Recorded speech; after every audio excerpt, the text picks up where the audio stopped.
Assalamualaikum warahmatullahi wabarakatuh. Selamat siang, pendengar podcast anti korupsi, sebuah podcast yang membicarakan tentang budaya anti korupsi. Kali ini kita akan membicarakan sebuah tindak pidana korupsi, yaitu gratifikasi. Perkenalkan, saya Anang Maulana sebagai penyiar. Kali ini kita kedatangan narasumber yang sangat istimewa. Pertama ada Mas Diki Saputro. Beliau adalah PNS di Bapenda Kota Batu. Beliau juga merupakan saat ini menjabat sebagai Kepala Bapenda Kota Batu. Selamat siang Mas Diki, apa kabar? Selamat siang Mas Anang, alhamdulillah baik Mas. Selanjutnya narasumber yang kedua adalah Mbak Rizky Faradiba. Beliau merupakan penggiat anti korupsi yang gencar membicarakan tentang budaya anti korupsi dari rumah ke rumah. Selamat siang Mbak Diba, apa kabar?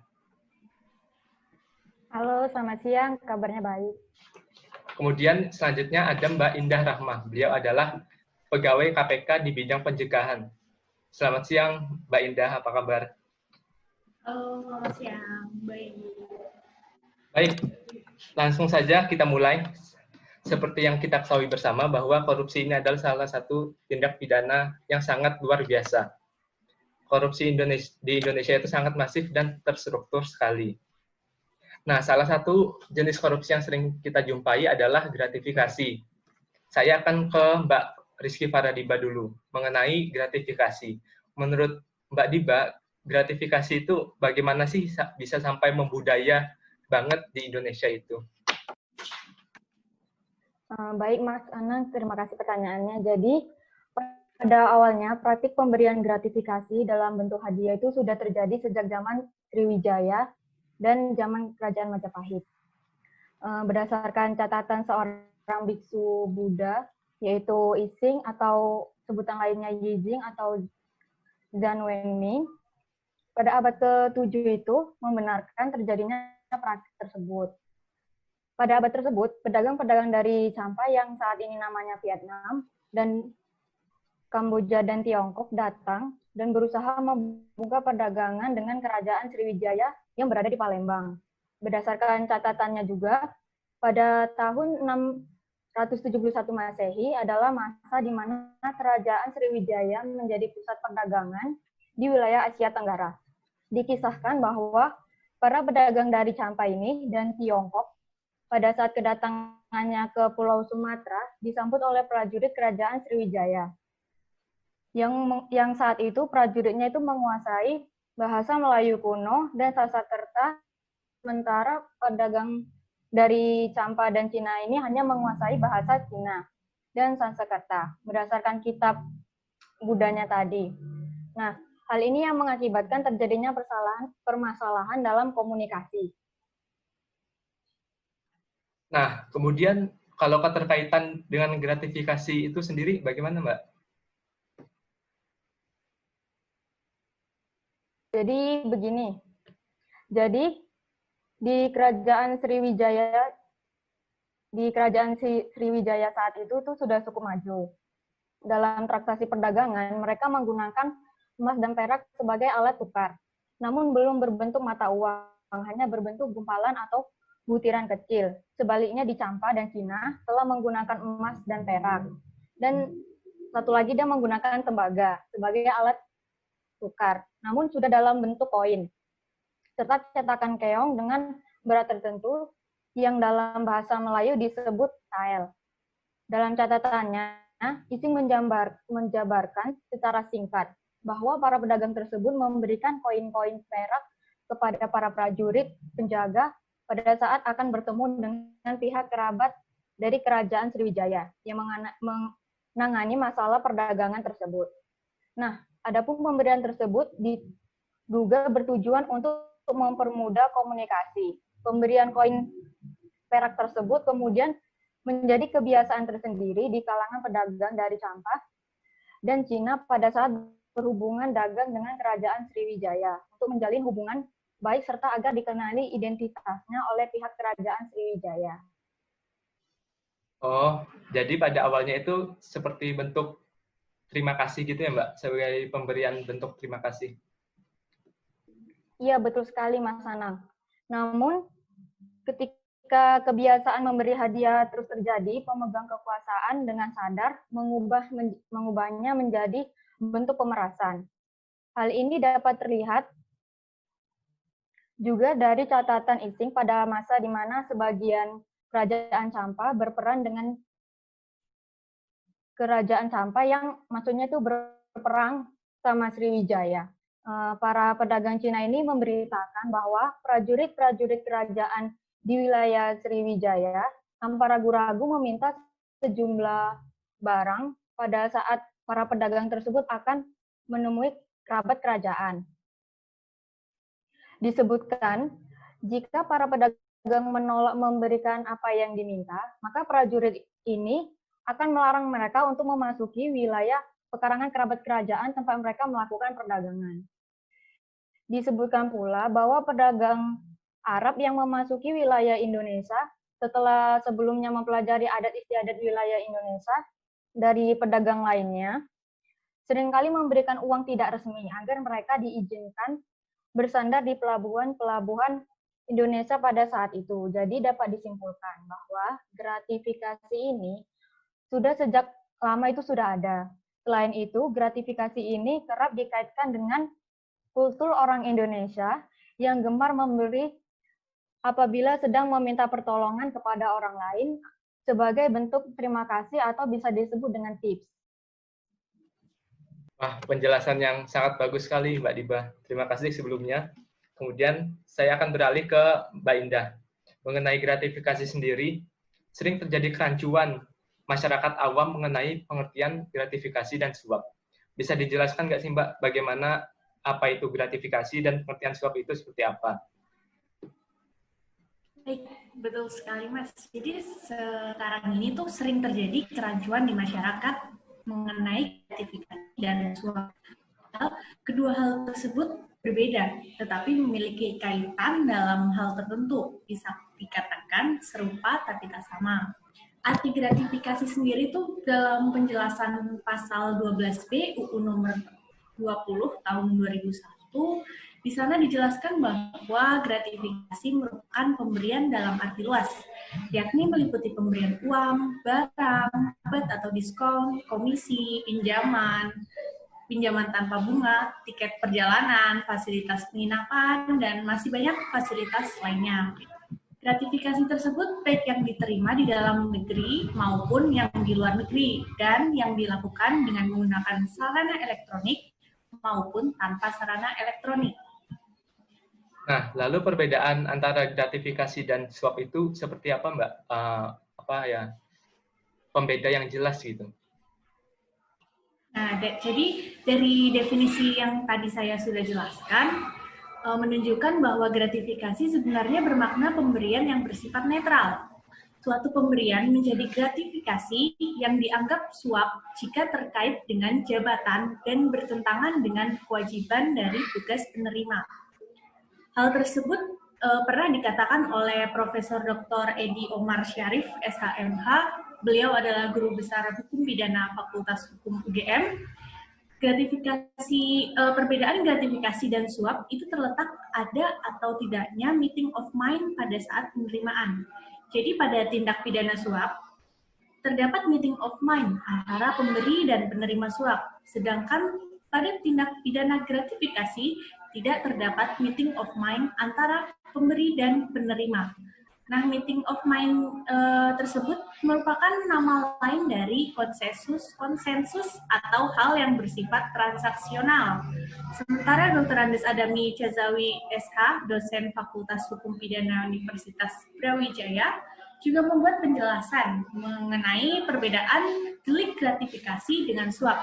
Menurut beliau, pada ketentuan tentang gratifikasi, sebelum ada niat jahat, jadi dari pihak penerima pada saat uang atau barang diterima. Niat jahat dinilai ada ketika gratifikasi tersebut tidak dilaporkan dalam jangka waktu 30 hari kerja, sehingga setelah melewati waktu tersebut dianggap suap sampai dibuktikan sebaliknya. Sedangkan pada ketentuan tentang suap, pihak penerima telah mempunyai niat jahat pada saat uang atau barang diterima. Baik, Berarti jadi pembedanya itu dari segi niatnya, Mbak? Nah, iya. Jadi tadi tuh kalau gratifikasi itu eh, tidak ada niat jahat, sedangkan pada suap itu pihak penerima dari awal udah ada niat jahat pada saat pemberian uang atau barang itu. Gitu. Baik, terima kasih sebelumnya Mbak Indah. Kemudian saya akan berlanjut ke Mas Diki sebagai seorang PNS dan saat ini menjabat sebagai Kepala Bapeda Kota Batu. Yang seperti kita ketahui, Kota Batu adalah kota pariwisata, tentunya mempunyai dampak terhadap penerimaan dari Kota Batu itu sendiri. Pernah bisa diceritakan nggak, apakah pernah mempunyai pengalaman mengenai gratifikasi ini selama berdinas?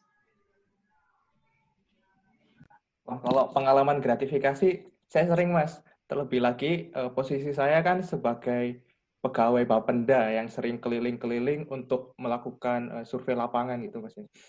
Ada pernah suatu hari saya melakukan survei ke sebuah restoran. Itu restorannya cukup gede, Mas, letaknya di pusat kota. Itu untuk tujuan meninjau pembayaran pajak restorannya.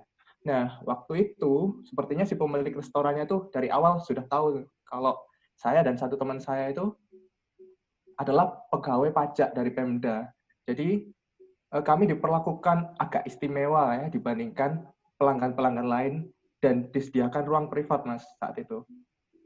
Nah, setelah saya dan satu teman saya ini menunjukkan identitas, terus menjelaskan tujuan kami datang ke restoran, kami memeriksa rincian omsetnya yang mereka sajikan dalam file Excel, Mas. Nah, pas kami sedang meninjau itu, tiba-tiba kami berdua itu dikasih amplop, Mas, yang rupanya cukup tebel amplopnya. Nggak tahu itu isinya uang yang merah-merah atau uang seribuan tuh soalnya saya nggak berani buka gitu. Waktu itu saya dan satu teman saya itu menolak secara halus, Mas, biar orangnya juga nggak tersinggung. Soalnya nanti takut ada apa-apa gitu setelah itu. Nah, saya takut, Mas, mau menerima uangnya. Soalnya kalau saya terima, jelas ini adalah gratifikasi yang dianggap sebagai tindak pidana suap, Mas. Seperti itu, Mas. Wah, sungguh pengalaman yang ngeri-ngeri sedap ya, Mas. Kemudian, mengenai pengalaman Mas Diki ini, bagaimana sih kiat-kiat untuk mencegah gratifikasi dari pegiat anti korupsi sendiri? Bagaimana Mbak Diba?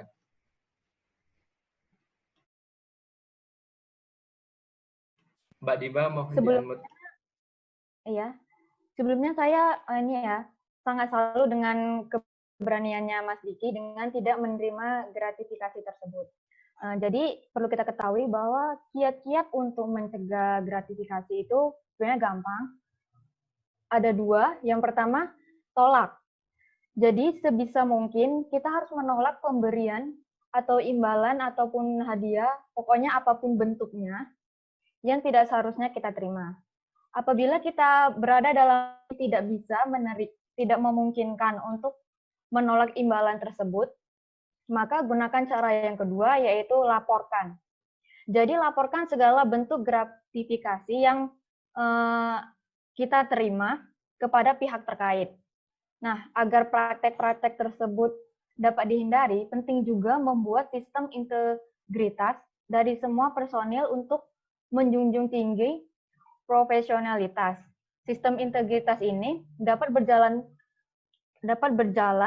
apabila ada dukungan dan contoh dari atasan kita.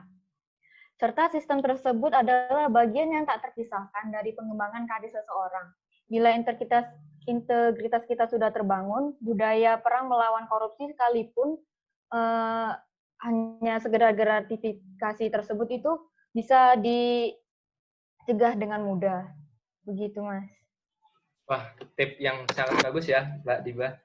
Nah, kemudian kita beralih ke topik selanjutnya tadi.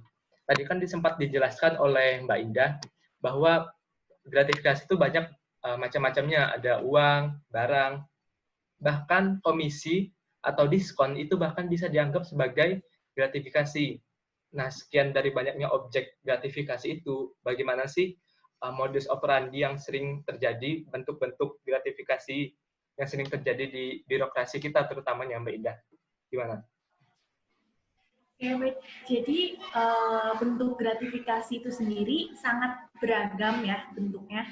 Misalnya pada saat Idul Fitri atau Hari Raya Keagamaan, di sana ada rekanan atau bawahan yang ngasih parcel ke atasannya atau kepada pejabat lain, itu bisa dikategorikan ke dalam bentuk gratifikasi. Kemudian contoh lain ketika ada anak atasannya atau pejabat lainnya sedang menyelenggarakan perkawinan, terus kita memberikan sumbangan yang mungkin besarnya ini nggak main-main ya, itu juga bisa dikategorikan ke dalam gratifikasi. Contoh lain itu bisa juga pemberian tiket perjalanan kepada pejabat atau keluarganya untuk keperluan pribadinya.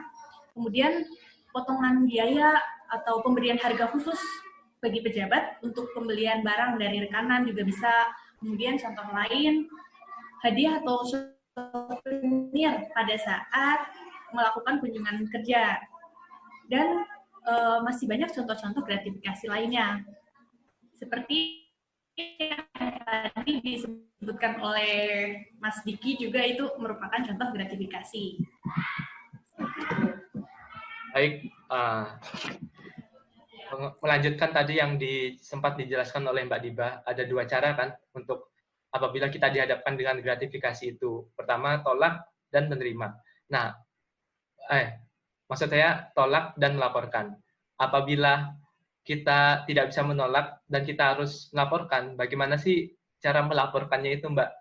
Terutama kepada KPK yang dalam hal ini memiliki kewenangan untuk menerima laporan gratifikasi.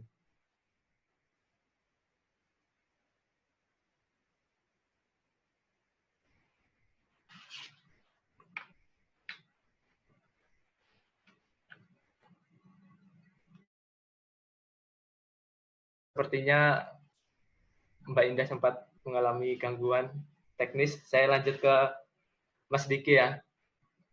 Kemudian, Mas Diki, misalnya kita menerima gratifikasi ini, terus bagaimana sih kita melaporkan gratifikasi ini agar nggak dianggap sebagai suap, Mas?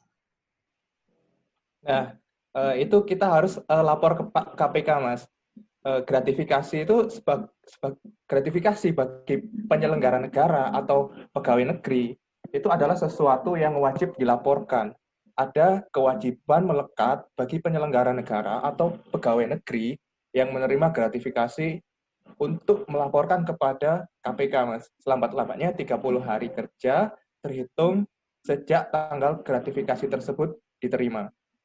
Nah, kewajiban itu sesuai dengan ketentuan yang tercantum dalam pasal 12C ayat 2 Undang-Undang Nomor 31 tahun 1999 junto Undang-Undang Nomor 20 tahun 2001 bahwa penyampaian laporan sebagaimana dimaksud dalam ayat 1 wajib dilakukan oleh penerima gratifikasi paling lambat 30 hari kerja terhitung sejak tanggal gratifikasi tersebut diterima.